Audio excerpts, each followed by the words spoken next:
My name is Heidi Lane. I was 28 years old the night my stepmother decided I was no longer useful. The wind hit my face like a slap the second Tina Walsh grabbed my collar and yanked me across the icy porch. Snow burned my skin as she shoved me forward, her fingers twisting the fabric of my pajamas until it cut into my neck. "Get out," she screamed. Not loud, sharp, controlled, like she'd rehearsed it. Behind her, my stepbrother, Reed Walsh, leaned against the doorframe, phone already raised, laughing as he filmed. "Let's see if some bum picks you up tonight." My father, Daniel Lane, stood just inside the doorway, arms crossed, eyes on the floor, saying nothing. I slipped on the frozen steps and landed hard on the sidewalk. The cold went straight through my thin pajamas. My breath came out in white clouds. My fingers went numb before I could even feel the pain. That was when I realized something important. They weren't angry. They were finished with me. I had one call left, just one. My hands shook so badly I almost dropped the phone as I dialed the number I hadn't used in years. It rang twice. "Who is this?" the voice asked. Calm, steady. "It's me," I said, teeth chattering. "It's Heidi." There was a pause. Then, instantly, "Stay where you are. Cars are already on the way." 10 minutes later, a line of black Rolls Royces rolled up the street, silent as ghosts. The lead door opened. A man in a dark coat stepped out and said, "Miss Lane, your grandmother is waiting. If you've ever been thrown out by the people who were supposed to protect you, this story is for you." Because that night didn't start on the sidewalk. It started 10 years earlier. 2 hours before Tina pushed me into the snow, I was standing at the sink in our rundown 2-story house on the outskirts of Street Louis, Missouri, scrubbing a pan that should have been thrown away years ago. The kitchen light flickered it always did when the bills piled up. Grease clung to the edges no matter how hard I attacked it. Tina came home late again. Her heels clicked sharply against the linoleum. She dropped her purse on the counter with that familiar thud, the one that meant trouble. She ran a small real estate brokerage downtown, loved to brag about closing deals in neighborhoods I could only dream of. But somehow, there was never money to fix the heater, or the roof, or anything that mattered. It all started 10 years ago, when my real mom died of cancer. She left me a trust fund, money I wasn't allowed to touch until I turned 30. My dad was broken after she died, lost, easy to steer. That's when he met Tina. 6 months later, she was my stepmother. From day one, she treated me like unpaid labor. Laundry, dishes, errands, paperwork. While Reed sat on the couch playing video games and calling it entrepreneurial research. My dad's gambling problem exploded after the wedding. Debts, hidden in shoeboxes. Tina covered them by dipping into places she shouldn't. Dad followed her lead. Always did. That night, she stormed into the kitchen waving a stack of mail. "Open it," she snapped. "Your name's on it." Inside were closing documents. A mansion in Ladue, Missouri. Marble countertops. A pool. The purchase price matched almost exactly the last trust statement I remembered. My stomach dropped. The signatures were forged. I confronted her. My voice rose before I could stop it. She laughed. Then she slapped me. Hard. Reed filmed the whole thing. Dad said nothing. That's when I understood they didn't see me as family. They saw me as an account. And that account was empty. The sidewalk burned my skin through the thin cotton of my pajamas. I curled my fingers into my sleeves, but it didn't help. The cold wasn't just outside, it was inside my chest, spreading with every breath. Behind me, the door slammed shut. No footsteps followed. No voice called my name. The house went quiet, like I had never existed in it at all. I sat there for a second, staring at my shaking hands, trying to convince myself this wasn't real, that Tina would open the door and scream something else, that my dad would finally say something. But the porch light stayed off. That was the moment I stopped hoping. I pulled out my phone. 1% battery. One number. My grandmother. Her name in my contacts was Lorraine Grant, not grandma, not family, just her name. Because that's how my father insisted it be after my mom died. Complications, he called it. Better if everyone keeps distance. I pressed call. It rang twice. "Who is this?" she asked. Her voice was calm, alert, like she'd been waiting for this call for years. It's Heidi, I said, my teeth clacking so hard I could barely get the words out. They threw me out. I don't have anywhere to go. There was no gasp, no panic, just a pause. Then, stay exactly where you are. Cars are already on the way. Do not move. Before I could even ask how she knew, the call ended. I stared at the screen, confused, numb, humiliated. 10 minutes later, headlights cut through the snow. Not one car. 5. Black. Silent. Expensive. They rolled up like something out of a movie I wasn't supposed to be in. The lead car stopped directly in front of me. The door opened, and a man stepped out. Tall, composed, wearing a dark wool coat that probably cost more than everything Tina owned. "Miss Lane," he said gently. "I'm Mr. Abbott. Your grandmother is waiting." He held out a blanket. I didn't cry. I didn't argue. I just stood up and walked toward the car, my legs numb, my pride already gone. As the door closed behind me, warm air wrapped around my body. Leather seats. Clean. Quiet. The cars moved in perfect formation, turning away from the neighborhood I had spent 10 years trying to survive. I didn't look back. The drive to Ladue took less than 30 minutes. Iron gates opened automatically. The driveway curved through, tall trees lit softly from below, like the property itself was breathing. When we stopped, the house rose in front of me wide. Solid, calm. Not flashy, not screaming money. Controlled wealth. The front door opened before I reached the steps. Lorraine Grant stood there in a silk robe, hair pinned back, eyes sharp and awake despite the hour. She didn't hesitate. She pulled me into her arms, and that's when I broke. I cried into her shoulder like I was 16 again, like my mom had just died all over, like the last 10 years had finally caught up with me at once. Inside, the house smelled like polished wood and fresh flowers. A fire crackled quietly somewhere nearby. She guided me to a sitting room and poured tea from a silver service, her movements steady, deliberate. "I'm sorry it took this long," she said. Those words hit harder than everything Tina had done. "I didn't want to cause trouble," I whispered. Dad said, "I know exactly what your father said." She cut in. "Calm. Firm. He came to my office years ago. Begged me to stay away." I looked up. He told me Tina convinced him that if I stayed involved, your trust would be frozen, tied up in lawsuits, that you'd lose everything. She folded her hands. I honored his request at first. I monitored from a distance, through lawyers, through statements.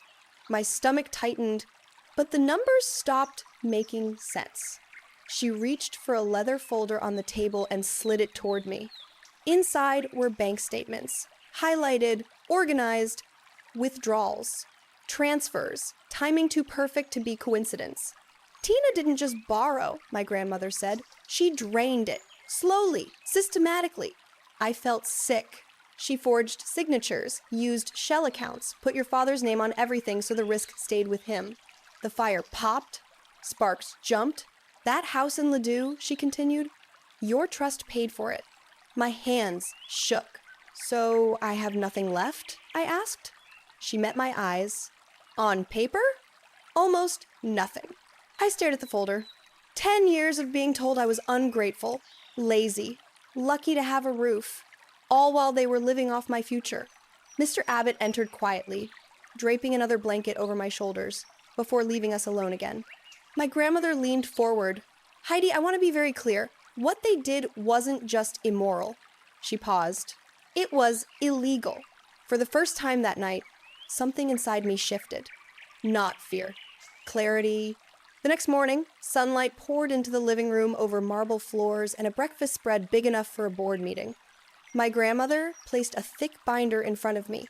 Inside, forensic accounting reports, incorporation records, emails, forged authorization forms. "Tina routed the money through Walsh Realty Holdings," she said. "Your father was listed as owner on paper. His gambling debts were paid off in exchange for his silence." I felt anger rise, not explosive. Focused, "She used me," I said quietly. "All of them did." "Yes," my grandmother replied. "And now you get to decide what happens next." She slid a tablet toward me.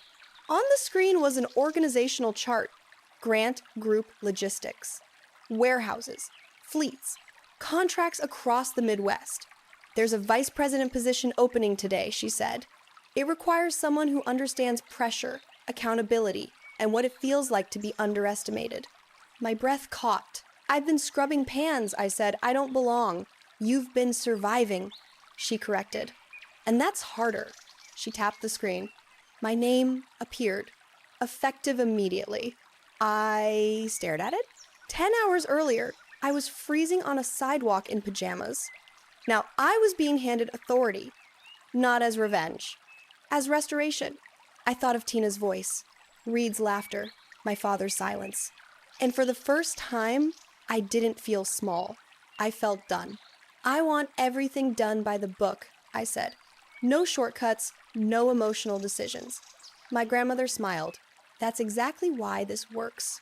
I took a deep breath, and I accepted. 1 week later, I sat in a glass-walled office overlooking downtown St. Louis. Traffic moved below like veins, carrying money, time, and mistakes. 2 monitors glowed in front of me. One showed fleet routes. The other displayed vendor compliance reports. My name was on the door now. Not because someone felt sorry for me, because I had authority. The first thing my grandmother taught me wasn't strategy. It was restraint. Power doesn't announce itself, she said. It documents. So that's what we did. We documented everything. Walsh Realty Holdings sat in the system like a tumor no one had bothered to examine closely. Discount hauling contracts, preferred vendor rates, accelerated payment terms granted without justification. All of it flagged red the moment I ran a clean audit. I didn't call Tina. I didn't warn her. I didn't need to. I clicked Initiate Compliance Review. Emails went out automatically calm, neutral, devastating. Due to failure to meet performance benchmarks and delayed invoice reconciliation, all logistics contracts associated with Walsh Realty Holdings are suspended pending review. Suspended. Not canceled. Yet. That distinction mattered. Within 24 hours, Tina's projects began choking. Concrete pours delayed, steel shipments rerouted mid-transit, crews standing idle while penalties stacked by the hour. She called my father first. He didn't answer. She called again. Voicemail. She called Reed. He told her to relax and went back to sleep. By day 3, the lenders noticed. Construction loans are fragile things. They depend on momentum, on confidence. Once materials stop moving, everything else freezes. Banks scheduled inspections. Appraisals came in low. Cross-default clauses triggered. I watched it unfold from my dashboard like a slow-motion collapse. No shouting, no confrontation. Just consequences. On day 5, Tina finally called me. I let it ring. On day 6, she showed up at Grant Group headquarters. Security stopped her at the lobby. She says she's family, the guard said over the intercom. I didn't look up from my screen. She's not on the list. She waited for 2 hours. I never went down. That was the hardest part. Not the legal maneuvers. Not the contracts. Ignoring the instinct to explain myself to someone who had never once explained herself to me. Behind the scenes, legal moved quietly. Forgery reports were filed. Trust violations documented. Emails subpoenaed. Your average person doesn't realize how many systems talk to each other once you stop protecting the lie.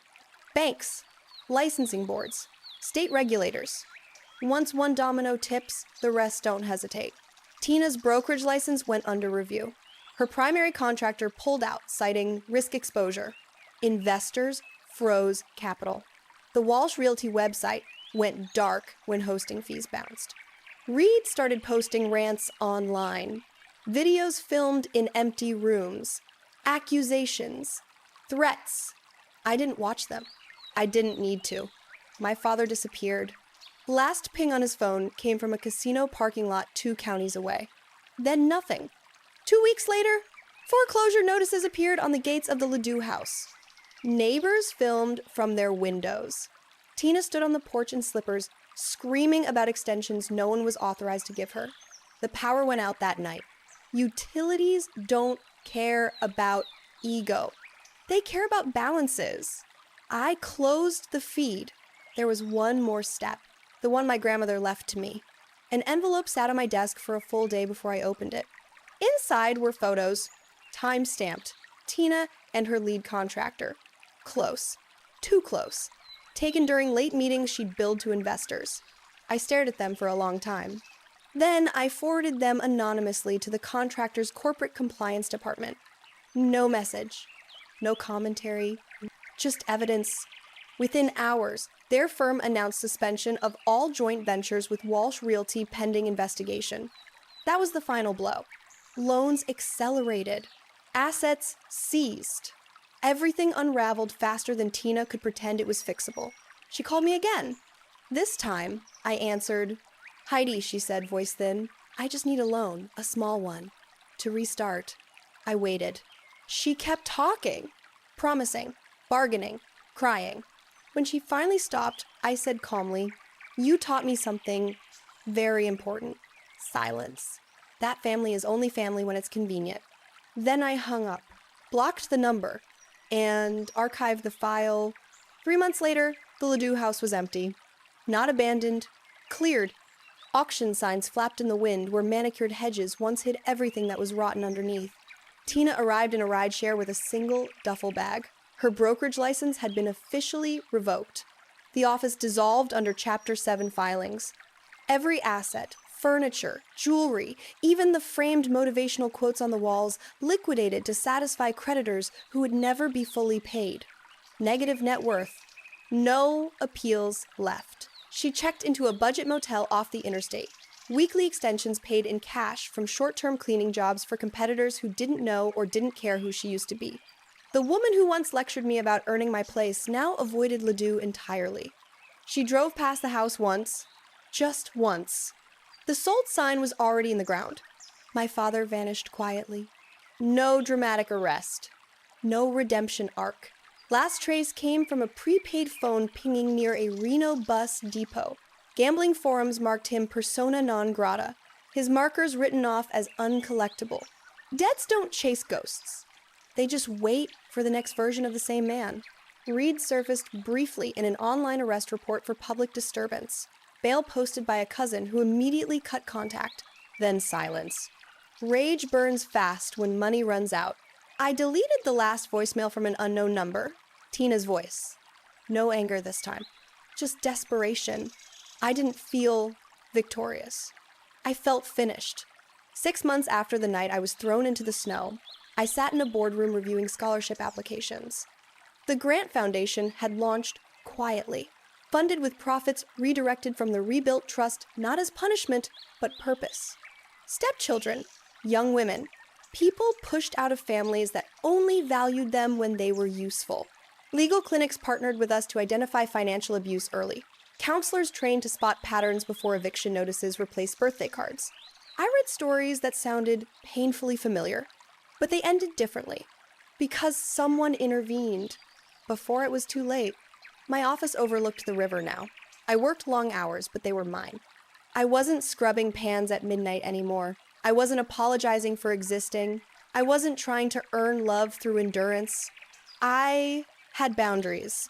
I had documentation. I had peace. Sometimes people ask if I regret how it ended. I don't. Because here's the truth. No one tells women like us. You are not selfish for protecting yourself. You are not cruel for refusing to be exploited. And you are not disloyal for walking away from people who only love you when you're useful. Real family doesn't demand silence in exchange for shelter. It doesn't drain your future and call it sacrifice. It shows up even when there's nothing left to take. If you're watching this and recognizing yourself in my story, let me say the thing I wish someone had told me sooner. You don't need permission to choose yourself. And when you do, everything changes.